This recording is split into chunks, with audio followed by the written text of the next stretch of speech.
Dans le cadre de sa collaboration avec le projet d'appui à la lutte contre la traite des personnes dans les pays du Golfe de Guinée financé par l'Union européenne et mis en œuvre par Expertise France, le ministère de la Justice, sous le leadership du Comité national de lutte contre la traite et pratiques assimilées, a pris à bras le corps la dynamique en créant en 2022 une cellule d'appui à la lutte contre la traite des personnes et pratiques assimilées.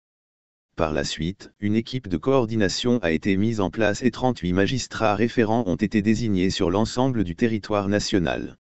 Ce lundi 12 juin 2023, le projet ALTP, à travers Expertise France, sur financement de l'Union européenne, a procédé à la remise officielle du bureau réhabilité ainsi que des équipements et mobiliers de la cellule d'appui à la lutte contre la traite et les pratiques assimilées au sein du ministère de la Justice. C'était en présence de Madame la secrétaire générale du ministère de la Justice et du conseiller principal du département.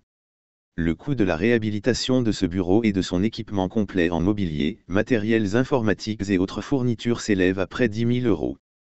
Cette démarche vise à faciliter l'opérationnalisation de cette cellule dédiée à la traite avec pour objectif d'appuyer la mise en œuvre de la politique pénale de lutte contre la traite des personnes et pratiques assimilées et la collaboration, le partenariat ainsi que le suivi dans la lutte contre la traite des personnes.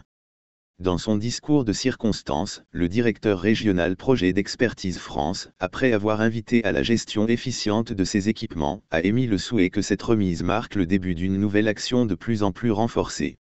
Pour sa part, le conseiller principal du ministre qui est le coordinateur de la cellule et vice-président du Comité national de lutte contre la traite et pratiques assimilées a exprimé toute sa gratitude à l'endroit du généreux donateur. Poursuivant, M. Abdoulaye Baldé a déclaré que ce matériel permettra à sa cellule de travailler efficacement. Normalement, c'est le ministère qui doit le faire. En attendant que le ministère le fasse avec les contraintes budgétaires que nous avons, Expertise France a estimé que c'était de son rôle de nous assister. Ça nous encourage à travailler sur les différentes thématiques inscrites dans notre agenda, a-t-il témoigné. Pour la secrétaire générale du ministère de la Justice, le fléau de la traite des personnes ne devrait plus subsister. On doit tout faire pour l'endiguer. Et cela nécessite une coopération judiciaire entre les différents pays pour se donner la main, se donner des informations et mettre des actions en œuvre pour pouvoir arriver à bout de ces malfaiteurs, a expliqué Marie-Irène Adjimalis, tout en saluant ce geste qui, pour elle, dénote la volonté de mettre à la disposition de la cellule le minimum pour un bon fonctionnement.